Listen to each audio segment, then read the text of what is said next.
बिस्मिल्लाहिर्रहमानिर्रहीम। अस्सलाम वालेकुम। जर्नल साइंस पेप और Balochistan text book board Quetta, ये जर्नल साइंस पाँचवीं जर्नल साइंस का मुकम्मल बुक के एमसीक्यूज़ हैं और इनके खाली जगह हैं। ये एक ही वीडियो में पूरा बुक आप लोगों को मिल रहा है। और ये याद रखें कि इसमें इस तरह डायरेक्ट ऑप्शन हमने नहीं बताया, बल्कि इसका मुकम्मल डिफ़ाइन गया है। इसमें आप लोगों को समझाया है और बाकी जो ऑप्शन हैं उनको भी डिफ़ाइन किया है, ताकि पूरी बुक में जितने भी चैप्टर हैं एक एक चैप्टर तक क्लियर हो जाए। एक मर्तबा अगर आप इस वीडियो को मुकम्मल देखोगे तो इंशाअल्लाह आप दोबारा ये नहीं भूलोगे। ये स्पेशली जेवीटी के लिए है जो टीचर भर्ती हो रहे हैं, मगर ये अगर कोई पाँचवीं जमात में पढ़ रहा है इसकी एग्ज़ाम के लिए भी बहुत मुफीद है, क्योंकि पूरा किताब इस एमसीक्यूज़ में एलेबोरेट किया है, अब समझाया है, इस तरह समझाया है कि आप इसको देखोगे एक मर्तबा जितनी भी आपकी एग्ज़ामें हैं, क्योंकि ये बेसिक चीज़ें हैं, उसमें ये काम आ जाएंगे। तो chapter 1 classification of living things, तो ज़िंदा चीज़ों का क्लासिफिकेशन है इसका। हम इसका MCQs part, specially MCQs part करेंगे, क्योंकि उससे ये सवाल उठाते हैं। और इसका जो एमसीक्यूज़ पार्ट है, इसका जो पहला नंबर पे है, नंबर 1 पे है, नंबर 1 को देखना है आप लोगों में। What is the group of bit, यानी कि बिट है जो चमगादड़ है, इनकी ग्रुप को क्या कहते हैं। मैंने पढ़ाया है, आप लोग शायद आप लोग ये ऑप्शन देख के आप लोगों को पता ही चलेगा। इसमें मेमल्स हैं, बर्ड है, रेप्टाइल है, एम्फीबियन है। तो मैंने पहले ही बताया बर्ड और ये जो फ्लाई करते हैं ये होते हैं, और बिट्स फ्लाई करता है। मगर आगे आप लोगों ने देखना है रेप्टाइल कौन से होते हैं, जो छिपकली वगैरह, सांप वगैरह होते हैं, रेंगने वाले जानवर को रेप्टाइल कहते हैं। और डी ऑप्शन है एम्फीबियन। एम्फीबियन कौन से हैं, वो जानवर हैं जो पानी के अंदर और बाहर दोनों में रह सकते हैं, जिसमें मेंढक वगैरह, मगरमच्छ वगैरह आते हैं। मगरमच्छ वैसे रेप्टाइल में आता है, मगर मगरमच्छ भी पानी के अंदर और बाहर दोनों में रह सकता है, जो कूल ब्लडेड होते हैं। मगर बिट ये मेमल्स है, मेमल्स वो जानवर हैं जो दूध देते हैं, चाहे फ्लाइंग हो, चाहे ज़मीन में रहता है, चाहे रेंगने वाले हो, वो मेमल्स होते हैं। तो बिट क्या है, बिट यम चमगादड़ दूध देने वाला परिंदा है, तो वो मेमल्स की ग्रुप में है। और नंबर 2 पे है विच ग्रुप ऑफ एनिमल है 6 लेग। कौन से ग्रुप के एनिमल जो होते हैं उनके 6 लेग होते हैं, इनके 6 पाँव होते हैं। यह मैंने भी आपको इसी चैप्टर में पढ़ाया है ऊपर।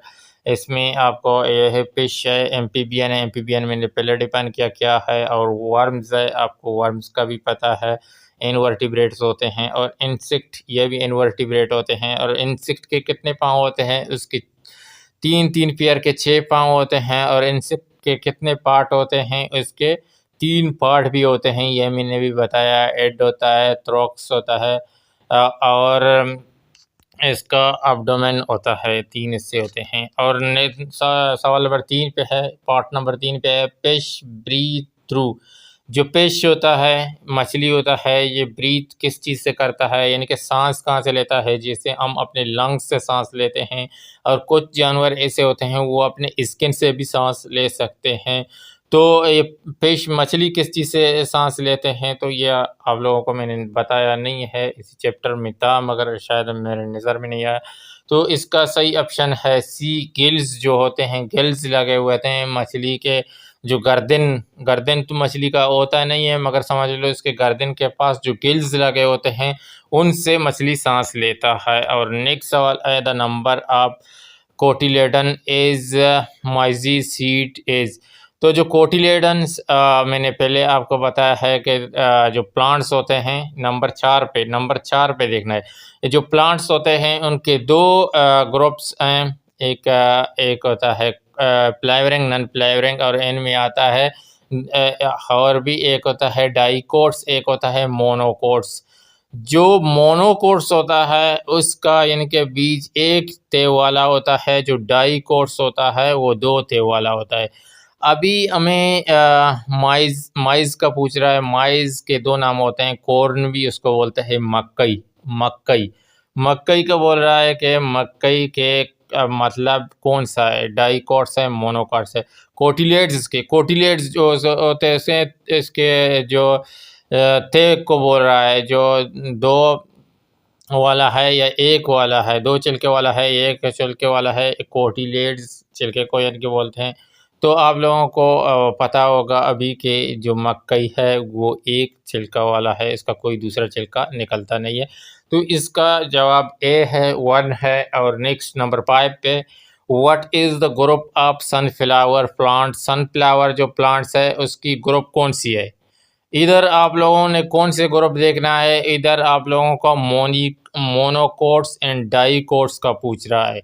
तो आप लोगों को इसके दो तरीके से आप दे सकते हो। जिसके इसके जो छोटे छोटे पत्ते नहीं होते हैं, कलरफुल पत्ते लगे होते हैं फूल के, ये जो मोनोकोट्स होते हैं उनके अक्सर 3 होते हैं या 9 होते हैं, यानी कि कम होते हैं इनका फेयर। जो डाई कोट्स होते हैं उनके बहुत ज़्यादा होते हैं। एक तरीका तो ये है, ये जो रंगीन पत्ते इसमें लगे होते हैं फूल पे, और दूसरा इसका तरीका ये है कि इसके बीच के जो तय हैं यानी कि छिलके कितने होते हैं, 2 है या 1 है। तो आप सनफ्लावर की बीज ले लें, उसको अपने दांत से तोड़ दें, वो 2 हिस्सों में इस तरह खुल जाएगा, आसानी से खुल जाएगा। तो ये डाइकोट्स में आता है। इसका बी ऑप्शन सही है। 5 नंबर का बी ऑप्शन सही है, ये डाइकोट्स है सनफ्लावर। और नेक्स्ट मेरे ख्याल में आ गए हमारे काली जगह। तो ये सबसे अफसोस की बात यह है कि आज हमारा पेन टूल नहीं खोला इस तरह लिखने के लिए। तो खैर मैं आप लोगों को बताता हूँ, आप लोगों ने ज़हन नशीन करने हैं। और नंबर 1 पे है, the organism whose body consist of single cell as call. मेरे ख्याल में आप लोग पहले मैंने पढ़ाया है। 2 किस्म के होते हैं, एक यूनिसेल्युलर होता है, एक मल्टीसेल्युलर होता है। और यूनिसेल्युलर कौन से जानवर होते हैं जिनका एक सेल होता है, सिंगल सेल पे मौजूद रहते हैं, जैसे बैक्टीरिया, प्लेजिलम, अमीबा वगैरह। इस तरह के जानवर यूनिसेल्युलर हैं जो खुर्दबीन से हम देख सकते हैं, आम आंखों से देख नहीं सकते। तो इसका सही ऑप्शन है, सिंगल सेल का हमें पूछ रहा है तो इसका सही ऑप्शन है यूनिसेल्युलर। नंबर 2 पे है, there are more than dash type of birds in the world. इसमें मैंने ये भी, अगर आप वीडियो पीछे करके देख लें, मैंने ये बर्ड्स का जो आया था पार्ट, तो उसमें मैंने ये भी बताया कि 10,000 से ज़्यादा किस्म के बर्ड पाए जाते हैं। तो next, the body of the insect has divided into 3 section. ये मैंने 3 बार मेरे ख्याल में रिपीट किया है, ये 3 बार रिपीट किया है। अगर कोई बंदा ध्यान से देख रहा है तो उसको आता ही होगा। तो इनके 3 पार्ट्स होते हैं। इनके पाँव 6 होते हैं, 3-3 पेयर के पाँव होते हैं, और इसके बॉडी के 3 पार्ट्स होते हैं। कौन से होते हैं, एक हेड होता है दिया हुआ है। और नेक्स्ट कौन सा होता है, इसका होता है थोरॉक्स। इसका स्पेलिंग में बताऊँ, THORAX, थ्रोक्स है। और नेक्स्ट है अब्डोमन है, ABDOMEN। लिखना नोट करना है तो नोट कर ले। फिर एक मरतबा बताता हूँ, इसका एड है, एड लिखा हुआ है देखो पार्ट नंबर 3 में। और इसका थ्रोक्स है, THORAX। और अब्डोमन है, ABDOMEN। इसके 3 पार्ट्स इंसेक्ट के होते हैं। In flowering plant seed is produce with in, यह भी मैंने बताया। नंबर अभी 4 पे देख लो, यह मैंने बताया। जो सीड पैदा होता है, सीड फ्लावर के सीड कहाँ से पैदा होते हैं, तो इसके फ्रूट से पैदा होते हैं। विद इन फ्रूट्स, इसके खाली जगह है, फ्रूट होता है। और नेक्स्ट है dicots plants the number of leave of flower. जो डाइकोट्स का बोल रहा है, डाइकोट्स का बोल रहा है कि डैश और डैश से मल्टीपल 4 और 5 हैं। तो इसका मैंने पहले बताया, इसका मल्टीपल क्या है, 8 है, 12 है, 16 है, 5 है, 10 है, 15 है। 8, 12, 16 और 5, 10, 15 is the multiple of 4 and 5। तो ये डाइकोट्स का है। ये सवाल होगा इसके इम्पोर्टेंट जो आने वाले हैं। तो इधर आप इसमें पर्क नेक्स्ट का पर्क करना है, वर्टिब्रेट और इनवर्टिब्रेट का इंशाल्लाह आप पर्क कर सकोगे अभी।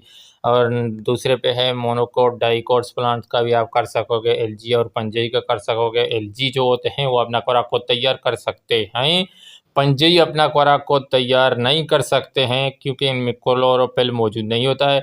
मोनोकॉट्स एंड डाइकॉट्स का मैं समझा चुका हूँ 2 मरतबा 3 मरतबा के। मोनोकॉट्स एक ते वाले होते हैं और डाइकॉट्स 2 वाले होते हैं। वर्टिब्रेट का रीढ़ की हड्डी वाला, इनवर्टिब्रेट बगैर रीढ़ की हड्डी वाला।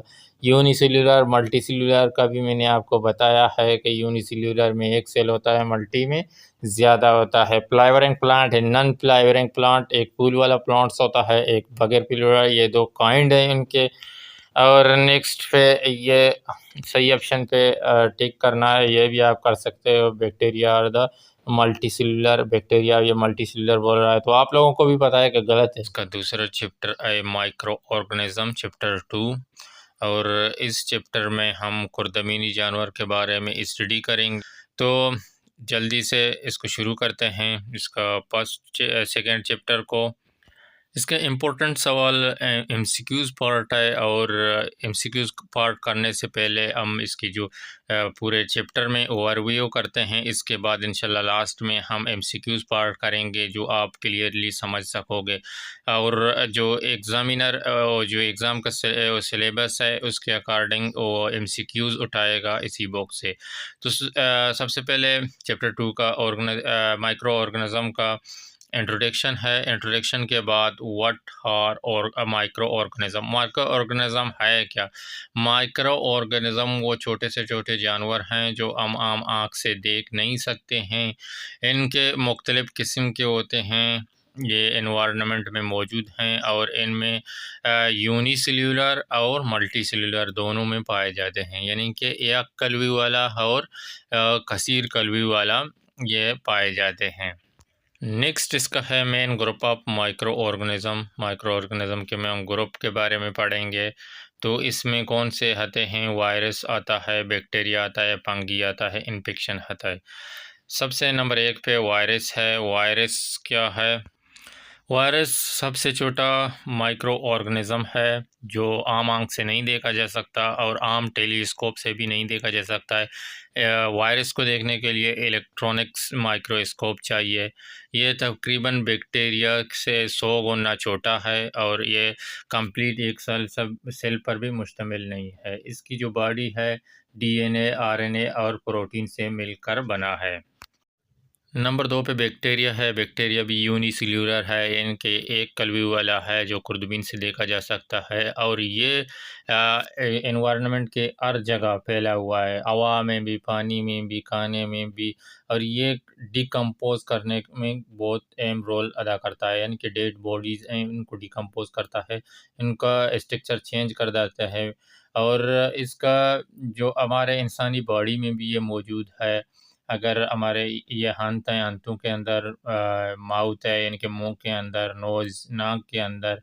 और ये जो एनिमल यानी कि जो प्लांट्स होते हैं, प्लांट्स के रूट एयर में भी मौजूद है। ये मुख्तलिफ जो इसका शक्ल और साइज़ होता है ये मुख्तलिफ किस्म का होता है। तीसरे नंबर पर हमारे पास फंजाई है। यह भी माइक्रो ऑर्गेनिज्म है, यानी कि इसको हम बहुत छोटे से यूनिसेल्युलर है और इसको हम खुर्दबीन से देखे जा सकता है। तो इसमें जो आम शक्ल में पाया जाता है ईस्ट, यानी कि कुमीर की शक्ल में बाज़ार में आसानी से आपको मिल सकता है। या और ये काम किस चीज़ के काम ज़्यादा आता है? ये बेकरी में केक्स और डबल रोटी बनाने के काम में ज़्यादा आने वाला चीज़ है। और ये इसके कुमीर की शक्ल में इसको आटे में मिक्स करते हैं, इस चीज़ के लिए भी ये फेवरेबल है।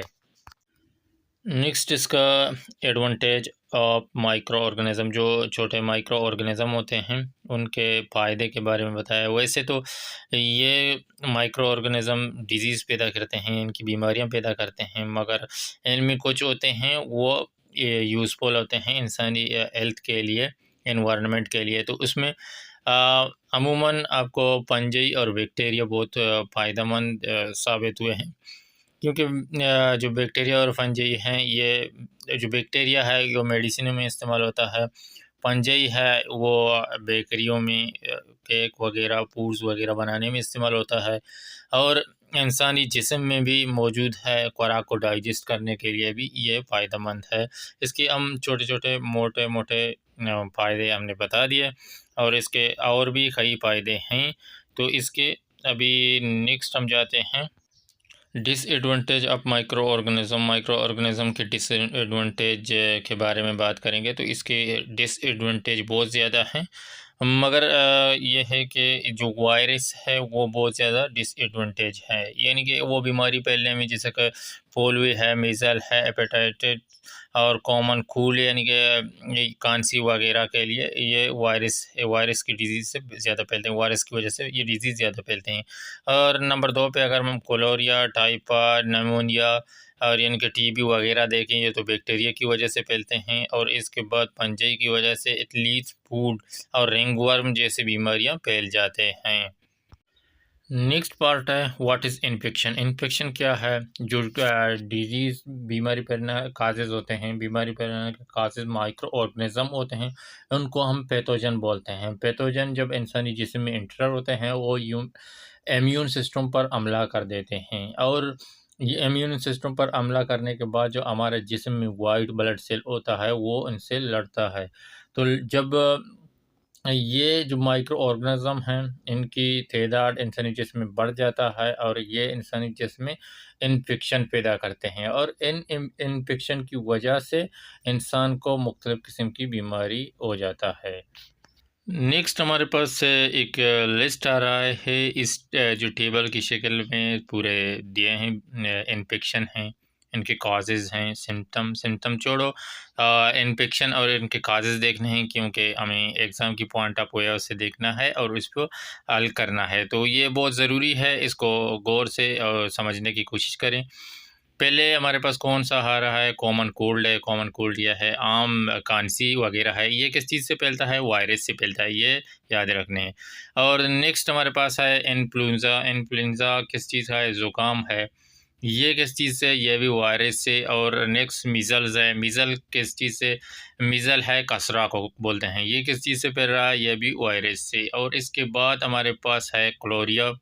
क्लोरिया है, क्लोरिया एज़ा है, पेचिश वो आम बीमारी है, ये बैक्टीरिया से फैलता है। इसके पास हमारे पास आ रहा है टाइफाइड है, टाइफाइड बैक्टीरिया से। और स्ट्रेप थ्रोट है, यानी कि गले में दर्द है, ये बैक्टीरिया की वजह से होता है। और जो निमोनिया है, निमोनिया यानी कि जो फेफड़ों में सोजिश होता है ना, जलन होता है, ये इसको निमोनिया बोलते हैं। ये वायरस, बैक्टीरिया और फंजाई तीनों से फैलता है। लास्ट में हमारे पास है फुट है। एथलीट फुट यानी कि ये पाँव में जब दर्द मर्द वगैरह होता है, और इसमें जलन वगैरह होता है, ये किस चीज़ से फैलता है? ये फंजाई से फैलता है। इनको नोट कर लें और ध्यान से देख लें, आगे आ जाएंगे। नेक्स्ट जो सवाल है हमारे पास, एक्सरसाइज हैं, एमसीक्यूज़ करने हैं। ये बहुत स्पेशल है, इनको ध्यान से देखना है और समझना है, क्योंकि जो टीचर जेवीटी का जो पेपर है, सवाल यही एमसीक्यूज़ से उठाते हैं। तो ये एमसीक्यूज़ अच्छी तरह से देखना है। तो पहला इसका एमसीक्यूज़ है which of the following disease is causes by the fungi. तो कौन सा बीमारी है जो फंजाई से फैलता है? तो ये हमने पिछले लिस्ट भी देखा है, अभी उम्मीद करता हूँ कि आप लोगों को पता होंगे, याद होंगे। तो इसके ए ऑप्शन है इन्फ्लुएंज़ा है, और बी पे पोलियो है, सी पे एथलीट स्पॉट है, और डी पे क्लोरिया है। तो इन्फ्लुएंज़ा ज़ुकाम है, ये पता है आप लोगों का, वायरस से, और पोलियो भी वायरस से, और क्लोरिया जो है ये बैक्टीरिया से फैलने वाला बीमारी है। तो बचा सी ऑप्शन, इसका राइट ऑप्शन है एथलीट स्पॉट है, जो पाँव की जो बीमारी है, ज़ख्म वगैरह ये इसमें लग जाते हैं, दर्द करता है। तो ये इसका सी ऑप्शन सही है, फंजाई से फैल जाता है। दूसरा एमसीक्यूज़ है it is use to see the virus. Virus को हम कैसे देख सकते हैं? तो इसको हमने पहले चैप्टर के स्टार्टिंग में मैंने एलोबरेट किया। तो इसको, और एफ है ह्यूमन आई के साथ, मैग्नीफाइंग गिलास के साथ जो बड़ा करने वाला गिलास है, और सी है माइक्रोस्कोप के साथ, और डी है इलेक्ट्रॉन माइक्रोस्कोप के साथ। तो पहले मैंने बताया था कि इसको हम माइक्रोस्कोप से नहीं देख सकते हैं, आम आँख से नहीं देख सकते हैं। इसको देखने के लिए, वायरस को देखने के लिए इलेक्ट्रॉनिक माइक्रोस्कोप होना चाहिए, क्योंकि जो वायरस होता है वो बैक्टीरिया से 100 गुना छोटा है। नेक्स्ट है नंबर 3 पे, pneumonia is caused by, pneumonia किस चीज़ से फैलता है। तो हमने इन्फेक्शन थे जो हमने पढ़े थे, एक इन्फेक्शन था वो 3 चीज़ से फैल रहा था। अगर आप लोगों ने लिस्ट सही तरीके से देखा है, उसको सही स्टडी किया है, तो आप लोगों को इधर दिक्कत नहीं होगा। तो नंबर ए पे है नमोनिया फैलता है किस चीज़ से, वायरस से, बैक्टीरिया से और फंजाई से। तो इसका सही ऑप्शन है डी, ए, बी, सी, ये तीनों से फैलता है, वायरस से, बैक्टीरिया से और फंजाई से। नेक्स्ट सवाल है नंबर 4 पे, how do bacteria causing typhoid enter into the human body. तो बैक्टीरिया किस तरह टाइफाइड का सबब बनता है इंसानी जिस्म में फैलने के। तो टाइफाइड किस तरह इंसानी जिस्म में फैल जाता है, तो इसको बारे में जो हमने फैलने के तरीका थे वो तो नहीं देखे लिस्ट में, मगर इसको मैं आपको बताता हूँ। इसका जो टाइफाइड है किस तरह फैलता है, तो इसका सही ऑप्शन सी है, by contaminated food and water. ये जो फूड है वो हम जो खाते हैं इनकी वजह से, और जो पानी हम पीते हैं इनकी वजह से टाइफाइड फैल जाता है। सी ऑप्शन सही है। नेक्स्ट नंबर 5 पे, they play an important role in the decomposition of the dead bodies. तो डेड बॉडीज़ को डिकम्पोजिशन करने के लिए, इनका जो फिज़िकल हालत को चेंज करने के लिए कौन से micro organism important role play करते हैं, तो इसका सही ऑप्शन बी है, फंजाई और बैक्टीरिया डिकम्पोज करते हैं चीज़ों को। नेक्स्ट हमारे पास खाली जगह है, complete the sentence with appropriate words in the blanks. तो फिल इन द ब्लैंक्स हैं। नंबर 1 पे है, bacteria are unicellular and dash organism. तो bacteria unicellular and microscopic organism है। नंबर 2 पे है, bakery items are prepared with the help of. तो bakery item किस चीज़ के हेल्प से बनते हैं, तो ये हमने पढ़ा है, बेकरी आइटम्स जो होते हैं फंजाई की हेल्प से बन जाते हैं। नंबर 3 पे है, patient of pneumonia feels the difficulty and dash beside fever cough and pain. Fever दर्द यानी कि खांसी और बुखार के अलावा कौन सी चीज़ में उसको तकलीफ़ होता है, तो पेशेंट ऑफ निमोनिया के पेशेंट को सांस लेने में भी तकलीफ़ होता है एंड ब्रीथिंग। नेक्स्ट सवाल है नंबर 4 पे, boils water is free from. Boils जो वो उबाले हुए पानी हैं वो कौन सी चीज़ से फ्री होते हैं, तो बैक्टीरिया से फ्री होते हैं। और नंबर 5 का है, dash are use in the preparation of the vaccine and antibiotic medicine. Medicine की प्रिपरेशन के लिए क्या यूज़ होता है, तो मेडिसन के लिए बैक्टीरिया यूज़ होता है। चैप्टर 2 कंप्लीट हो गया। तो वीडियो इसी तरह और वीडियो के लिए चैनल को लाइक करें, सब्सक्राइब करें और शेयर ज़रूर करें। चैप्टर 3 में हम पढ़ेंगे सीड स्ट्रक्चर एंड जर्मिनेशन। तो इसका बहुत इम्पोर्टेंट सवाल MCQs होते हैं, तो उसे हम मगर पूरे चैप्टर को ओवरव्यू करेंगे ताकि MCQs हम आसानी से हल कर सकें। तो पहले हम जो इसके पूरा स्ट्रक्चर है एक शॉर्ट टाइम में इसका ओवरव्यू करेंगे, बाद में इसके जो MCQs हैं, एग्ज़ाम में आने वाले सवालात हैं वो कर लेंगे, और खाली जगह कर लेंगे जो बहुत ही स्पेशल है। Structure of French bean seed. French bean seed का स्ट्रक्चर किस तरह होता है, इसका शेप किस तरह होता है। इसका शेप इंसानी किडनी की तरह होता है, जिस तरह इंसानी गुर्दा है उसी तरह शेप होता है। और फ्रेंच बीन जो सीड है वो किस चीज़ का सीड है, ये लोबिया का सीड है। और इसका जो स्ट्रक्चर किस तरह है, इसके ऊपर एक सीड कोट होता है, इसका कवर होता है, इसके अराउंड इसको बोलते हैं सीड कोट। और इसका एक सुराख भी, छोटा सा सुराख होता है, इसको बोलते हैं माइक्रोपोली, जहाँ से पानी इसके अंदर जाता है, पानी ऑब्ज़र्व करने का जगह है। और इसके अगर अंदरूनी ऐसे का हम स्टडी कर लें, तो इसमें रेडिकल ऐसा जो होता है ये जड़ बन जाता है, और इसका प्लोमोल ऐसा होता है ये तना या शाख बन जाता है। इसका कोटिलेंट है ये पूरे एम्ब्रियो को खुराक मुहैया करने के लिए होता है। ये बीच वाला पूरा ऐसा एम्ब्रियो कहलाता है। स्ट्रक्चर ऑफ द मोज सीड है, मोज सीड है, इनके कॉर्न सीड है, इसको आमतौर पर मकई का भी सीड बोलते हैं। इसके भी ऊपर एक सख्त कवर होता है इसकी प्रोटेक्शन के लिए, इसको सीड कोट बोलते हैं। और नीचे की तरफ एक छोटी सुराख होती है वाटर जो पानी ऑब्ज़र्व करने के लिए, तो ऑब्ज़र्व करने के लिए तो इसको बोलते हैं माइक्रोपोली, यहाँ जहाँ से पानी चला जाता है। तो इसका अगर सीड का हम अंदरूनी हिस्सा देखें तो इसमें प्लोम होता है, रेडिकल होता है। प्लोम उसी तरह शाख का होता है, रेडिकल इसकी जड़ का होता है। और इसमें एक एंडोस्पर्म होता है जो कोटिलेंट को फूड प्रोवाइड करता है, और कोटिलेंट फिर एम्ब्रियो को फूड इसी एंडोस्पर्म से लेकर दे देता है। इन दोनों सीड के स्ट्रक्चर में थोड़ा डिफरेंस है, इसलिए क्योंकि वो जो लूबिया वाला था वो डाइकोट था और ये मोनोकोट है, यानी कि एक छिलके वाला। हम इस टेबल की मदद से दो बीज के दरमियान फ़र्क को देखते हैं।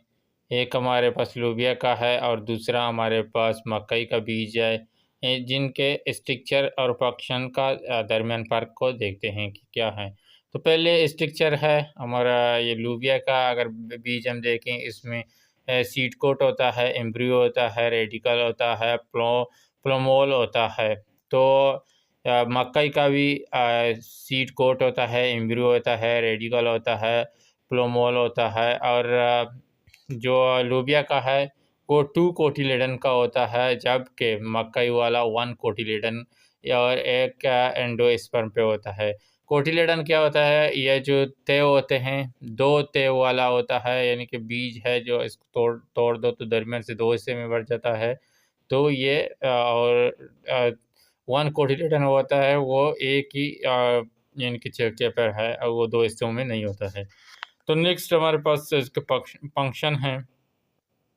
पहले फंक्शन में अगर हम लूबिया का देख रहे हैं तो सीड कोट होता है, protect the internal part of the seed. तो इसी तरह मकई का भी सीड कोट प्रोटेक्ट करता है। दूसरे पे है root is form from the growth of radical. तो दोनों में रेडिकल से ही रूट ग्रोथ होते हैं। और नंबर 3 फिर है हमारे पास shoot is formed from the growth of plumule. तो दोनों में प्लोमोल का यानी कि जो तना है वो प्लोमोल से निकल जाता है। तो नेक्स्ट हमारे पास वो लास्ट वाला है food from embryo has store and 2 cotyledon. तो एम्ब्रियो का फूड है वो 2 कोटिलेडन से स्टोर होते हैं। तो अगर मकई का देखें there is 1 cotyledon which makes the food fit for the embryo after getting it from the endosperm. Endosperm से फूड हासिल करके तब जो कोटिलेडन होता है वो एंडोस्पर्म से फूड हासिल करके एम्ब्रियो में भेजता है। तो इसमें ये दोनों बहुत बड़ी फ़र्क है। नेक्स्ट हमारे पास है germination of the seed bean. और ये लूबिया का हमारे पास बीज है, उसको जर्मिनेशन हम देखें, उसके उगने का प्रोसेस हम देखें तो जो लूबिया का बीज होता है उसमें एक निकलता है जो रेडिकल बोलते हैं वो निकलता है, जड़ बन जाता है। और दूसरा इसका प्लोमोल मुकम्मल यानी कि इसका बीज जो होता है वो ऊपर उड़ता है। और इसके जो 2 कोटिलियड होते हैं ये आखिर में जुदा होते हैं, इनके दरमियान जो फर्स्ट लीव होता है वो निकल जाता है। और जो कोटिलेडन होते हैं कोटिलेडन्स होते हैं वो गिर जाते हैं। मुकम्मल यानी कि जिसका बीज का एम्ब्रियो है वो मुकम्मल ऊपर आ जाता है। नेक्स्ट हमारे पास है जर्मिनेशन ऑफ मैज सीड है। मैज सीड किस तरह जर्मिनेट करता है, तो वो इसका उगने का तरीका क्या है।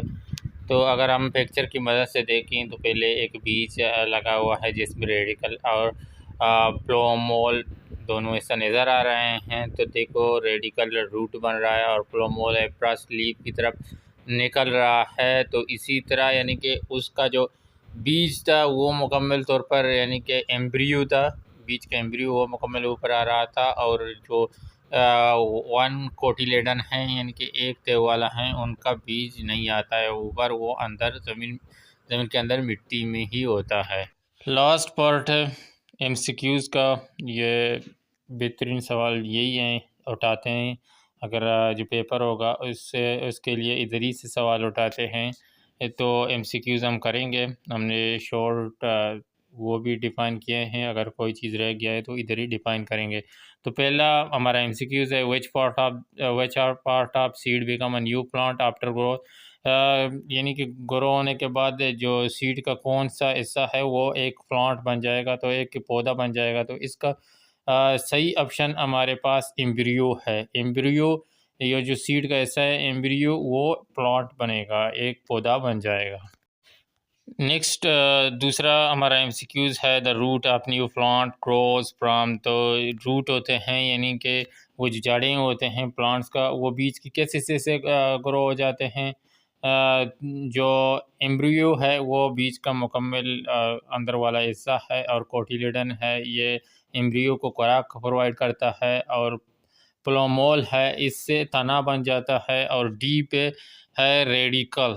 रेडिकल वो हिस्सा है जिससे जड़ बन जाते हैं, रूट बन जाते हैं पौधे के रेडिकल से। तो इसका डी ऑप्शन सही है। नेक्स्ट सवाल है हमारे पास 3rd नंबर पे MCQs। What is the rule of the cotyledon in monocot plant. Monocot plant में कोटिलेडन का क्या काम होता है, इसको मैंने पढ़ाया है कि जो एक यानी कि तय वाला पौधे होते हैं, बीज होते हैं, इनमें जो कोटिलेडन है इसका काम क्या होता है। इसका बी ऑप्शन सही है, carry food from endosperm to embryo. Endosperm से फूड कैरी करता है। जो कोटिलेडन होता है मोनोकॉट प्लांट में, डाइकॉट प्लांट में नहीं, मोनोकॉट प्लांट में जो कोटिलेडन होता है वो एंडोस्पर्म से फूड कैरी करके एम्ब्रियो तक पहुंचाता है, दरख्त के जो बीज के एम्ब्रियो है उस तक पहुंचाता है। नेक्स्ट सवाल है MCQs का नंबर 4 पे, स्टेम इज कॉल्ड। स्टेम क्या कहलाता है, तो ये बहुत सिंपल है। स्टेम इसका डी पार्ट सही है। प्लोमोल कहा जाता है, जो इससे एक तना बन जाता है प्लोमोल से। और नेक्स्ट सवाल है नंबर 5 पे, which of the following is necessary for the germination of seed. जो बीज होता है उसकी उगने के लिए, जर्मिनेशन होने के लिए कौन सी चीज़ को बहुत ज़्यादा ज़रूरी है। तो वाटर भी ज़रूरी है, ऑक्सीजन भी ज़रूरी है, सूटेबल टेम्परेचर भी ज़रूरी है, कार्बन डाइऑक्साइड ज़रूरी है। मगर इस सवाल से मुराद है सबसे पहले क्या ज़रूरी है, सूटेबल टेम्परेचर ज़रूरी है। तो इसका सी ऑप्शन सही है, suitable temperature. Next, complete the sentence with the appropriate words in the blank, यानी कि प्लेन ब्लैंक करने हैं। तो इसका जो पहला सवाल है प्लेन ब्लैंक का, तो खाली जगह का, the shape of the French bean seed is like, यानी कि वो लोबिया का जो बीज है इसका शेप किस तरह का है। इसका शेप मैंने पढ़ाया है, इंसानी किडनी जैसा है, इंसानी गुर्दे का जैसे का है। नेक्स्ट सवाल है नंबर 2 पे, द एम्ब्रियो ऑफ मीज कॉन्सिस्ट ऑफ डैश पर। तो इसमें मकई का बीज का बोल रहा है कि वो इसका एम्ब्रियो कितने हिस्से पर मुश्तमिल है। तो ये याद रखना है, जो मकई का होता है वो मोनोकॉट्स है, मोनोकोटिलेडन इस वाला है, तो इसका एक पार्ट पर मुश्तमिल होता है, इधर one consist of one part. Next है number 3, water is observed inside seed through. जो वाटर होते हैं सीड के यानी कि बीज के अंदर किस चीज़ के ज़रिए से जाते हैं, तो ये मैंने पढ़ाया, एक सुराख होता है, इसको बोलते हैं मोनोपोली।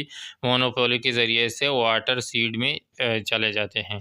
चौथे नंबर पे है, tiny plant inside seed coast is called dash. तो टेनी प्लांट के जो इनसाइड में होता है सीड कोस्ट, इसको कहते हैं, सीड कोस्ट के अंदर जो होता है ये एम्ब्रियो होता है।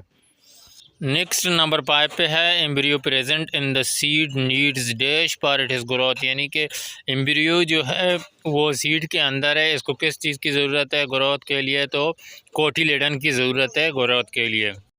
नेक्स्ट है पुट अ मार्क, यानी कि ये इसमें सही गलत, सही है तो सही का मार्क लगाएं, या गलत है तो गलत का मार्क लगाएं। नंबर 1 पर है, shape of the French bean has like a human kidney, तो फ्रेंच बीन है लूबिया, ये किडनी की तरह है, तो इसका राइट है। और नेक्स्ट दूसरे पे है रूट ऑफ द प्लांट्स और form from the growth of root, plumule से ग्रोथ नहीं करते हैं बल्कि रेडिकल से करते हैं, तो ये दूसरा गलत है। तीसरे पे है सीड ऑब्जर्व वाटर थ्रू माइक्रोपोली, तो ये तीसरा सही है।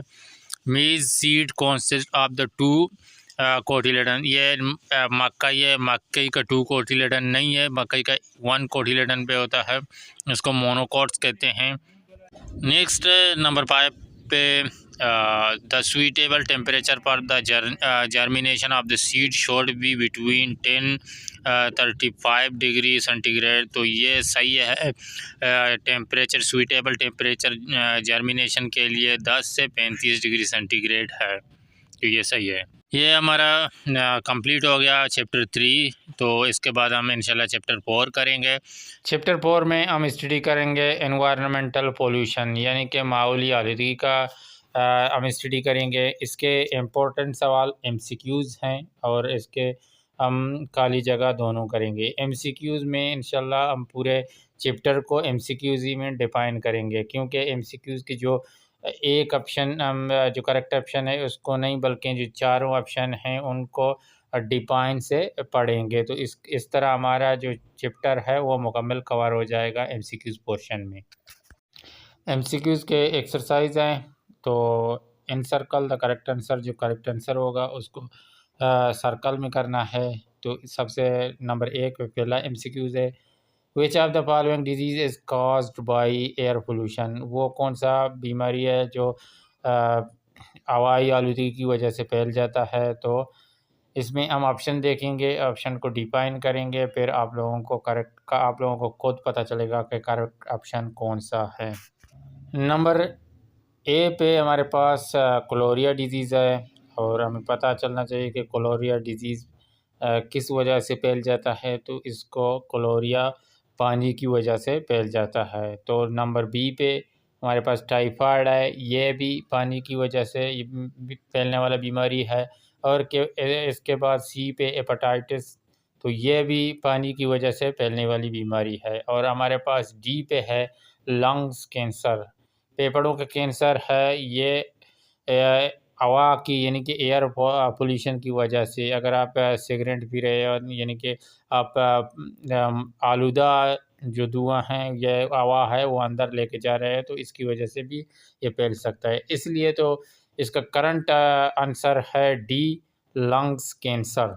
नंबर 2 पे हमारे पास है, it is included in major sources of water pollution. Water pollution की वजह कौन सी चीज़ है जो वाटर पोल्यूशन की वजह है, तो हम ऑप्शन को देखते हैं एक एक करके। पहले ए पे है इफ्लुएंट फ्राम इंडस्ट्रीज़, इंडस्ट्री का आलूदा पानी। बी पे है डस्ट यानी कि धूल मिट्टी, और सी पे है स्मोक फ्राम फैक्ट्रीज़ यानी कि फैक्ट्रियों का धुआं, और डी पे है स्मोक फ्राम व्हीकल गाड़ियों के धुआं। तो हमें पूछ रहा है कि वाटर पोल्यूशन किस वजह से वाटर पोल्यूट होता है, वाटर आलूदा होता है, तो वाटर हमारे पास ए ऑप्शन है इफ्लुएंट फ्राम इंडस्ट्रीज़, इंडस्ट्रीज़ में जो गंदा पानी निकलता है वो वाटर को यानी कि पानी को आलूदा करता है। बाकी सारे ऑप्शन हैं वो एयर पोल्यूशन की वजह बन जाते हैं। नेक्स्ट हमारे पास नंबर 3 पे है द फॉलोइंग और नॉन बायोडिग्रेडेबल मटेरियल्स। तो पहले हमको पता होना चाहिए कि बायोडिग्रेडेबल क्या है और नॉन बायोडिग्रेडेबल क्या है, मटेरियल्स क्या हैं। तो इन दोनों में फ़र्क का पता चलने के बाद आप खुद ब खुद ऑप्शन को चूज़ कर सकते हैं। तो पहले हम डिग्रेडेबल मटेरियल को देखते हैं, वो कौन से हैं।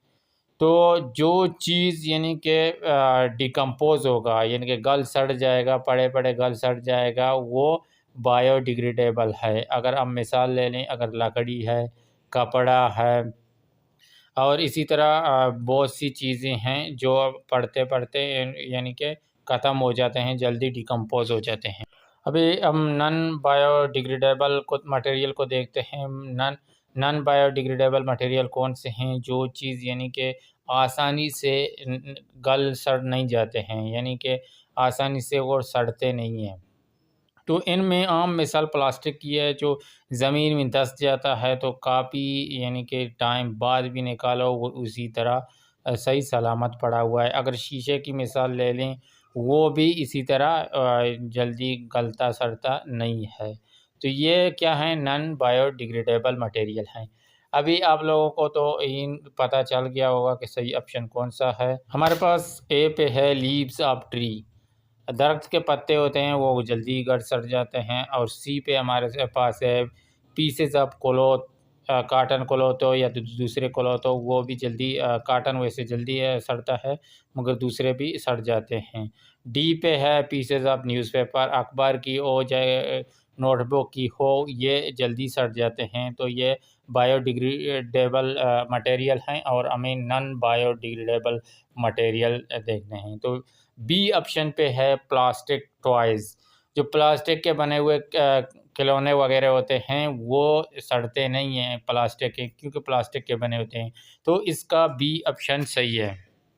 नेक्स्ट चौथे नंबर पे the following is biodegradable material. तो अभी हमें इसका अपोजिट पूछ रहा है। पहले नॉन बायोडिग्रेडेबल मटेरियल, अभी बायोडिग्रेडेबल मटेरियल का पूछ रहा है। तो मैंने बायो और नॉन बायो दोनों समझाए थे। तो इसमें आप ऑप्शन देख लें तो ए पे है ग्लास, ये तो गलता सड़ता नहीं है। और सी पे प्लास्टिक है, ये भी। और डी पे स्ट्रोपोर्म। स्ट्रोपोर्म यानी कि ये जो पट्टी मट्टी नहीं तो चमक पट्टी वगैरह, ये प्लास्टिक के बने होते हैं, ये भी आसानी से नहीं गलते सड़ते हैं।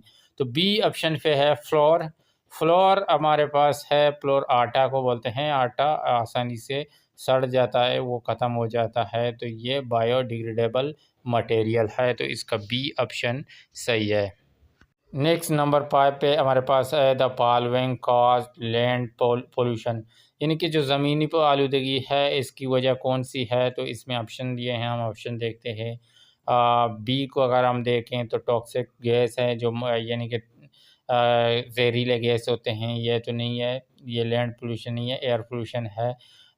बायोडिग्रेडेबल मटेरियल जो होते हैं, बायोडिग्रेडेबल मटेरियल वैसे भी लैंड पोल्यूशन भी हैं, और दूसरे भी पोल्यूशन में ये शामिल होते हैं।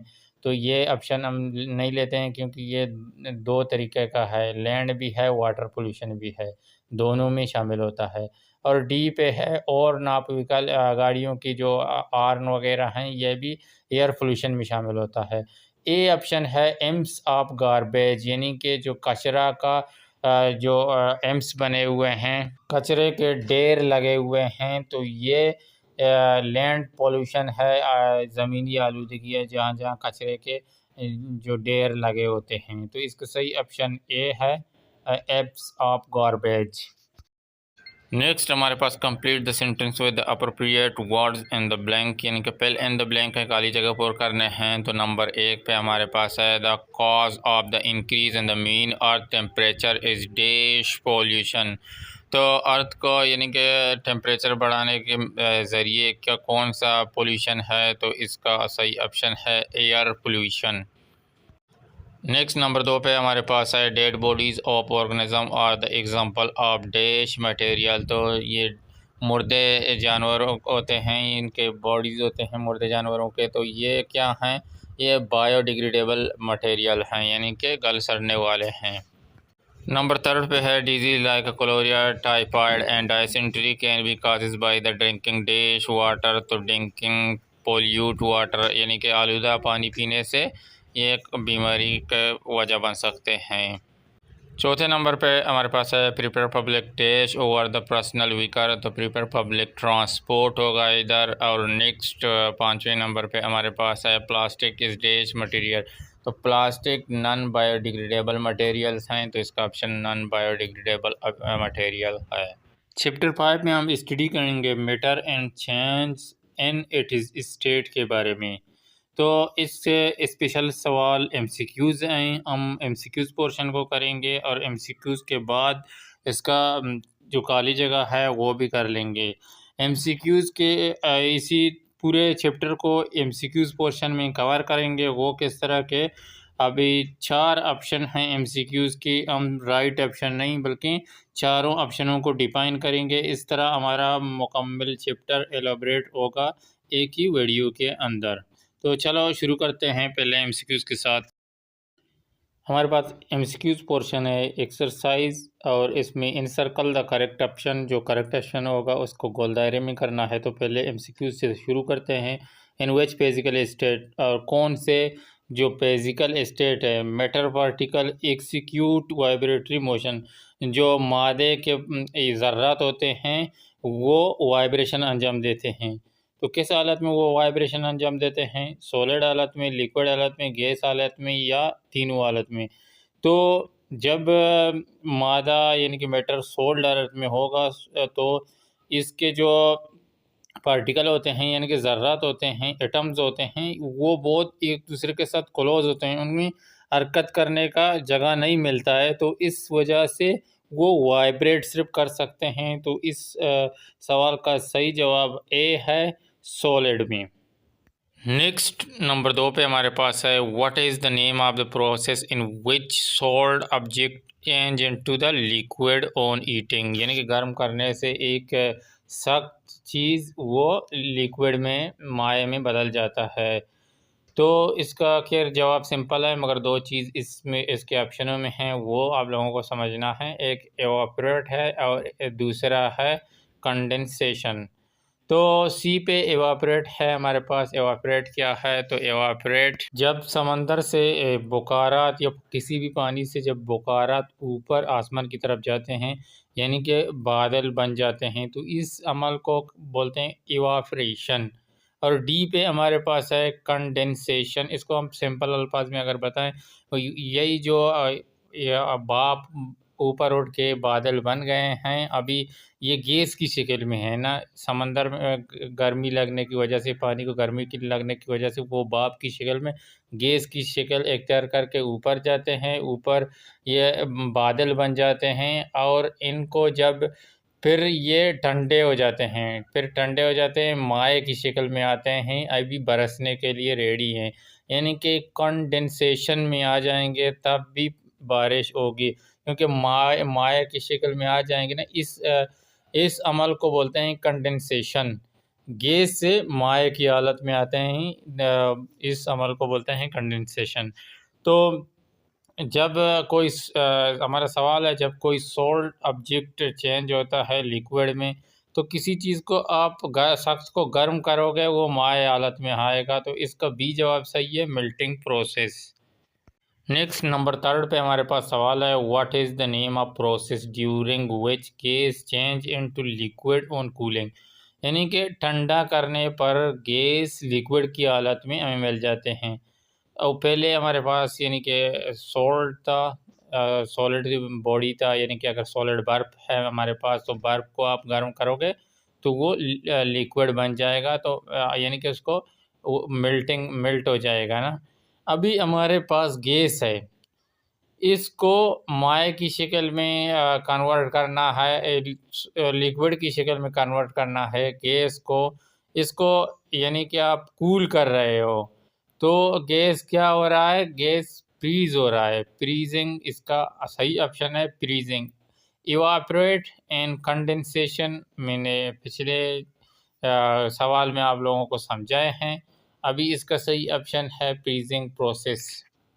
नेक्स्ट नंबर 4 पे हमारे पास एमसीक्यूज़ है, where does evaporation continue at all temperature, यानी कि सारे टेम्परेचर में इवापोरेशन यानी कि भाप का बनना जारी रहता है।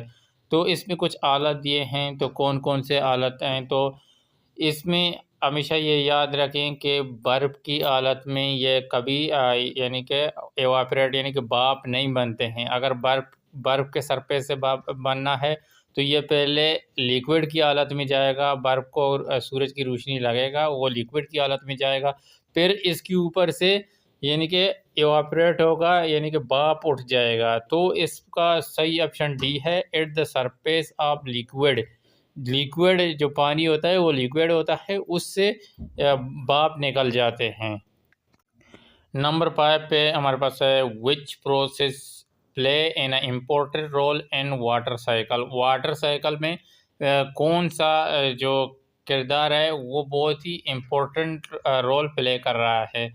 और ये कौन सा तरीका है, इसमें आप सिंपली जानते हो कि बादल यानी कि पहले सूरज की रोशनी पानी को लगेगा या पौधों से ये भाप की शक्ल में उड़ जाते हैं, बादल बन जाते हैं। फिर ये कंडेंसेशन की वजह से यानी कि माए की शक्ल में होते हैं, फिर ये बरसते हैं।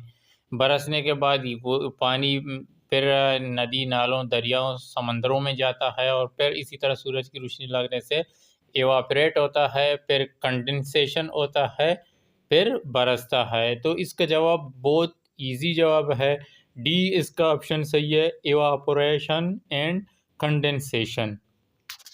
नेक्स्ट हमारे पास खाली जगह हैं। तो पहला है the temperature at which a solid object start melting is called.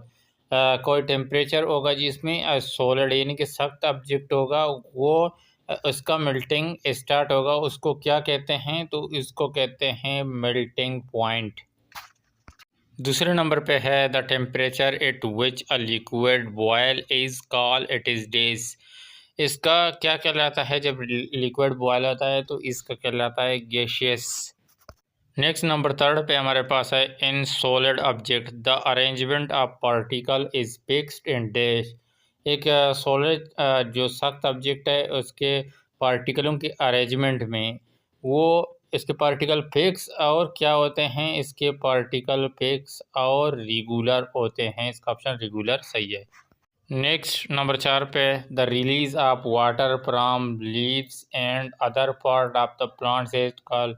तो पौधे के पत्तों और दूसरे हिस्सों से पानी की रिलीज को क्या कहते हैं? तो इसको बोलते हैं ट्रांसपरेशन। नंबर 5 पे है early in the morning the moisture of the air appear in the form of the dash on the flower and leaves due to low temperature. Low temperature की वजह से सुबह के वक्त जो नमी होता है वो पौधों में ज़ाहिर होता है, तो वो ड्यू एंड फॉल पौधों में ज़ाहिर होता है। जो छोटे छोटे कतरे होते हैं ड्यू उसको बोलते हैं। हमारे पास चैप्टर 6 है forces and machines. Forces and machine आज चैप्टर हम पढ़ेंगे। इसके जो इम्पोर्टेंट एमसीक्यूज़ हैं या खाली जगह हैं वो पढ़ेंगे। इससे हमारा जो चैप्टर है मुकम्मल क्लियर हो जाएगा। चलो शुरू करते हैं फर्स्ट एमसीक्यू से। हमारे पास एमसीक्यूज़ हैं। Encircle the correct option. Correct option को गोल दायरे में करना है। तो नंबर 1 पे है प्रेडिक्शन प्रोड्यूस। प्रेडिक्शन क्या पैदा करता है? तो इसका सी ऑप्शन सही है, प्रेडिक्शन ईट पैदा करता है। तो हम ज़्यादा डीप में नहीं जाएंगे क्योंकि हमारे पास टाइम नहीं है, मुकम्मल चैप्टर ख़त्म करने हैं, बाकी चैप्टर भी करने हैं। तो सही जवाब मगर फिक्र करने की ज़रूरत नहीं है। जिधर भी एक्सप्लेन करने का ज़रूरत पड़ गया तो वो एक्सप्लेन भी करूँगा। तो अगर फ्रिक्शन ईट किस तरह प्रोड्यूस करता है, अगर आप अपने दोनों हाथ रगड़ें तो इसमें गर्माइश पैदा होती है। तो इस तरह जो फ्रिक्शन है, रगड़ है, वो ईट पैदा करता है। नेक्स्ट नंबर 2 पे हमारे पास है it is unit of the measurement of the weight. Weight का यूनिट क्या है? तो वेट का यूनिट ए ऑप्शन इसका सही है, किलोग्राम वेट का यूनिट है। नेक्स्ट एमसीक्यूज है हमारे पास नंबर 3 पे if mass of the object on the earth is m1 and it is mass on the moon is m2 then, यानी कि अगर ज़मीन में किसी चीज़ का वज़न m1 है तो मून में चांद के ऊपर उसका m2 है। तो कौन सा वज़न इनके ज़्यादा है? तो इसका सी ऑप्शन है, m1 is greater than m2। ये जो बीच में तीर जैसा निशान है उसको ग्रेटर देन बोलते हैं। तो इसका सी ऑप्शन सही है, m ज़्यादा वज़नी है m2 से, m1 ज़्यादा वज़नी है m2 से। तो सी ऑप्शन सही है। नंबर 4 में हमारे पास है how many kind of levers are there. तो कितने किस्म के लीवर हैं? हमारे पास 3 किस्म के लीवर पाए जाते हैं। नंबर 5 पे है what is the name of the point about which the lever turn. वो कौन सा पॉइंट है जहाँ लीवर टर्न करता है? तो ये सवाल थोड़ा समझने वाला सवाल है।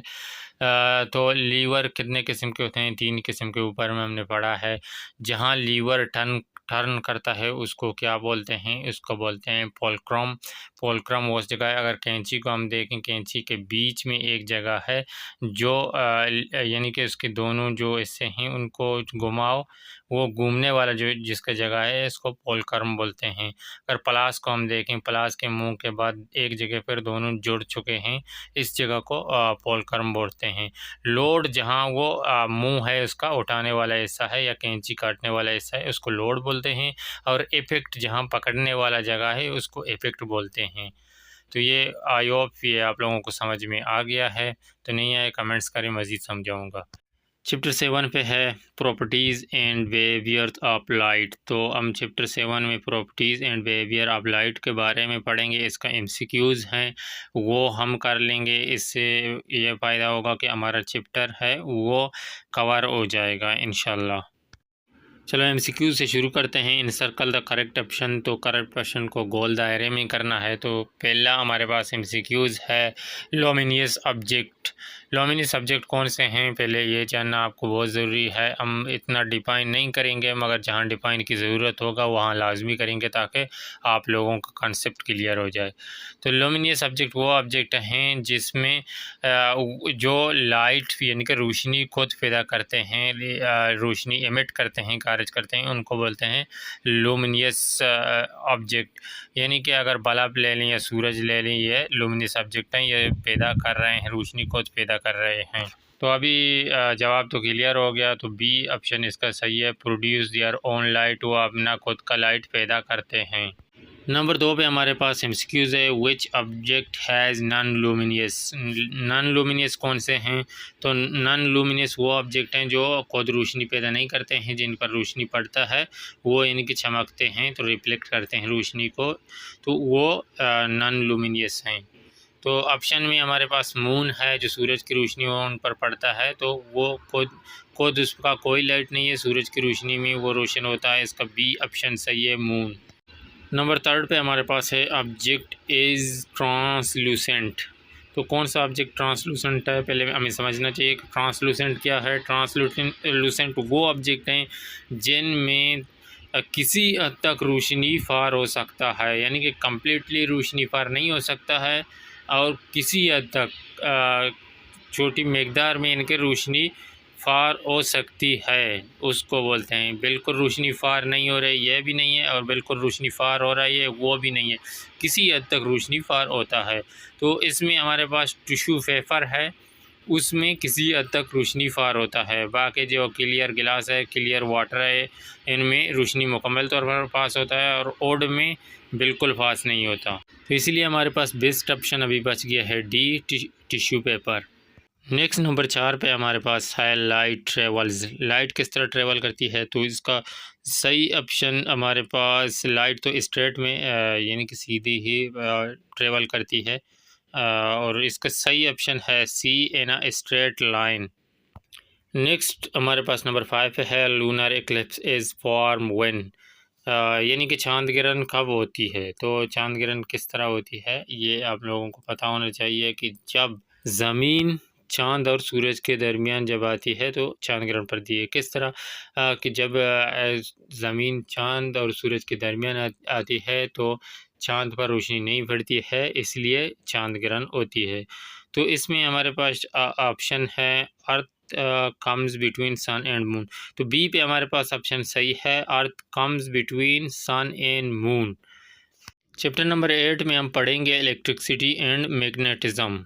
तो चलो शुरू करते हैं इसके जो एमसीक्यूज़ पार्ट है उसको, क्योंकि एमसीक्यूज़ बहुत स्पेशल है, खासकर जो एजुकेशन डिपार्टमेंट में एग्ज़ाम हो रहे हैं इनके लिए। और ये जो चैप्टर है इसको ये इसके ज़रिए हम इसको मुकम्मल तौर पर क्लियर करेंगे, इसी एमसीक्यूज़ के ज़रिए कवर करेंगे।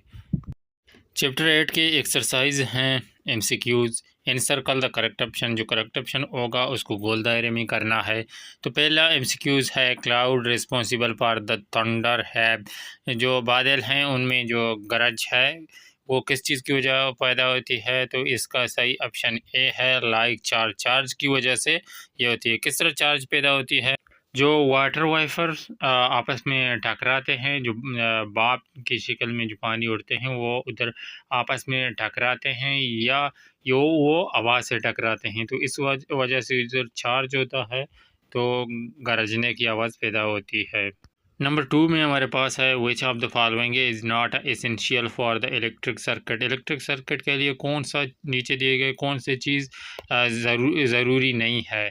तो इसमें बैटरी है, बैटरी इलेक्ट्रिक सर्किट के लिए ज़रूरी है। वायर भी ज़रूरी है, बगैर वायर के नहीं होते हैं। इलेक्ट्रिकल जो डिवाइस है उसका भी ज़रूरत होता है। जो ओडन ब्लैक होता है उसकी ज़रूरत नहीं है, तो सी ऑप्शन सही है। नेक्स्ट नंबर 3 पे हमारे पास है it as use has a safety device in the electric circuit. एक इलेक्ट्रिक सर्किट में कौन सा चीज़ सेफ्टी डिवाइस के तौर पर इस्तेमाल होता है, तो इसका सही ऑप्शन है ए। जो फ्यूज़ होता है वो पूरे सर्किट की सेफ्टी के लिए यूज़ होता है। जब सर्किट जलने से कोई शॉर्ट सर्किट होगा तो इसमें पहले फ्यूज़ जलेगा। नेक्स्ट नंबर 4 पे है the magnetic field of the earth is strongest. तो मैग्नेटिक फील्ड ज़मीन की किस जगह पे ज़्यादा स्ट्रॉन्ग है, तो इसके पोल्स हैं उधर ज़्यादा स्ट्रॉन्ग है। इसका सही ऑप्शन सी है, at north and south poles. Next number 5 पे है इलेक्ट्रोमैग्नेटिक हैज़ यूज़ इन। जो इलेक्ट्रोमैग्नेटिक है मैग्नेट है, जो मैग्नेटिस है वो किस चीज़ में ज़्यादा यूज़ होगा, तो इनमें से तो नंबर है पे है इलेक्ट्रिक वेल, इसमें भी यूज़ होगा, और इलेक्ट्रोमैग्नेटिक क्रेन जो होते हैं उनमें भी यूज़ होगा। सी पे है इलेक्ट्रिक फ़ैन, जो बिजली के पंखे हैं उनमें भी यूज़ होगा। तो इसका सही ऑप्शन है D, all of those, all of these. All of these है क्योंकि ये जो सारों में यूज़ होता है। 9 चैप्टर में पढ़ेंगे सोयल, यानी कि ज़मीन के ऊपरी परत, या तो मिट्टी या तो खुश्की भी आप बोल सकते हैं। तो सोयल के बारे में जितना भी स्टडी है हम इसी चैप्टर में करेंगे। स्पेशल हमारा जो एमसीक्यूज़ पोर्शन है वो करेंगे, उसमें इंशाल्लाह पूरा चैप्टर कवर हो जाएगा। इनसर्कल द करेक्ट ऑप्शन, जो एक्सरसाइज हैं जिसमें जो करेक्ट ऑप्शन होगा उसको गोल दायरे में करना है। तो पहला एमसीक्यूज हमारे पास है which type of soil has less air between its particle. वो कौन सा यानी कि मिट्टी की किस्म है जिसमें हवा कम जाता है, तो इसका सही ऑप्शन है बी, क्ले। ये क्ले मिट्टी की किस्म है जिसमें हवा कम जाती है और पानी सबसे ज़्यादा ऑब्ज़र्व करने वाली है। नेक्स्ट नंबर 2 पे है matter produce due to the decomposition of the dead bodies of the organism. जानदारों के जो डिकम्पोज होते हैं यानी कि मिट्टी में तब्दील हो जाते हैं, उनमें कौन सा मैटर यानी कि मादा प्रोड्यूस होता है, पैदा होता है। तो इसमें एक इनके डेड बॉडी के मरने के बाद यानी कि डिकम्पोज होने के बाद इसका जो फिज़िकल हालत चेंज होने के बाद ये खाद की शक्ल में होते हैं। ये खाद है ज़मीन के लिए, वो इसका सही ऑप्शन है डी, अमस। उस खाद को बोलते हैं अमस, उसमें चेंज हो जाएगा, तो डी ऑप्शन सही है। नेक्स्ट नंबर 3 पे है what is texture of soil of fertile region. जो ज़रखेज़ रीजन होते हैं, ज़रखेज़ एरिया होते हैं, उनका जो मिट्टी का बनावट किस तरह होता है, तो इसका सही ऑप्शन है soft and powdery. Soft and powdery किस्म का होते हैं, ए ऑप्शन इसका सही है। नंबर 4 पे हमारे पास एमसीक्यूज़ है which organism residing in the soil are regarded is the farmer friendly. तो वो कौन सा जानदार है जो ज़मीन के नीचे पाया जाता है, जिसका घर है और वो किसान का दोस्त भी कहा जाता है। तो इसका सही ऑप्शन है सी, अर्थवर्म्स है। इसलिए किसान का आप फ्रेंड कह सकते हो, फ्रेंडली कह सकते हो, क्योंकि ये ज़मीन को फर्टाइल करता है, जरखेज़ करता है। अर्थवर्म होता है वो ज़मीन को जरखेज़ करता है, इसका सी ऑप्शन सही है। नेक्स्ट नंबर 5 पे हमारे पास है what is the cause of reddish brown colour of the soil. ये जो ज़मीन का रेडिश ब्राउन कलर होता है ज़मीन का, वो यानी कि किस चीज़ का वो निशानी है। इसका ये है कि आयरन, जिस ज़मीन में आयरन मौजूद होता है वो रेडिश ब्राउन कलर का होता है। जो बलुचिस्तान में अक्सरियत जो पहाड़े हैं उनमें मादनियत होता है, आयरन होता है, वो रेडिश ब्राउन कलर के हैं। चैप्टर 10 पे हमारे पास है सोलर सिस्टम। सोलर सिस्टम बहुत ही इम्पोर्टेंट चैप्टर है, इससे सवाल आएंगे ही आएंगे, तो तसल्ली से इस चैप्टर को देख लें। तो इस चैप्टर के हम पहले एमसीक्यूज़ करेंगे जो पूरे चैप्टर को कवर कर लेता है। इस स्टेटमेंट में हमारे पास एक्सरसाइज है, एंसर द करेक्ट ऑप्शन को गोल दायरे में करना है। तो हमारे पास पहला MCQs है, the planet nearest to the sun, जो सूरज के करीब तरीन सैयारा कौन सा है। तो इसमें हमारे पास सही ऑप्शन है डी पे मरकरी, सूरज का से करीब तरीन सैयारा है।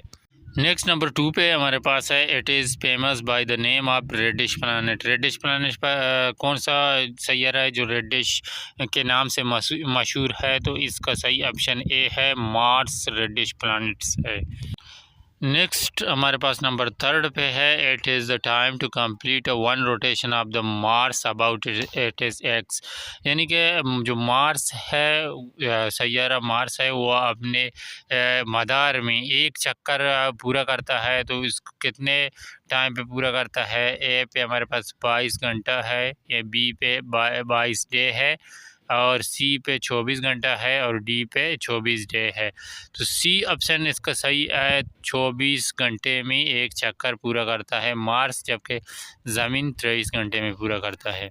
नेक्स्ट नंबर 4 पे हमारे पास MCQs है, the biggest planet of solar system. ये जो सोलर निज़ाम शमसी है, सोलर सिस्टम है, इसमें सबसे बड़ा सैयारा कौन सा है। तो ये बहुत आसान है, सबको मालूम है कि जुपिटर है, मुश्तरी। ये नंबर ए पे है, ये सबसे बड़ा सैयारा है। नेक्स्ट नंबर 5 पे हमारे पास है, फार्थेस्ट प्लानेट आप सोलर सिस्टम, जो निज़ाम शमसी के सबसे दूर तरीन सैयारा कौन सा है। तो इसका सही ऑप्शन है B, Neptune. 10th chapter complete होने के बाद हमारा फिफ्थ जो बुक का जर्नल साइंस वो कम्प्लीटली ख़त्म हो गया है। उसके सारे वीडियो मौजूद हैं, आप प्लेलिस्ट में जाके चेक कर सकते हैं। इसमें फिफ्थ जर्नल साइंस के नाम पे प्लेलिस्ट में एक बना है, उसमें आपको सारे वीडियो मिलेंगे। जितना भी आप लोग लाइक करेंगे वीडियो को, इंशाल्लाह हम इतनी ही जल्दी पूरा बुक एक वीडियो में लेकर आएंगे। Thank you for watching. अल्लाह हाफिज़।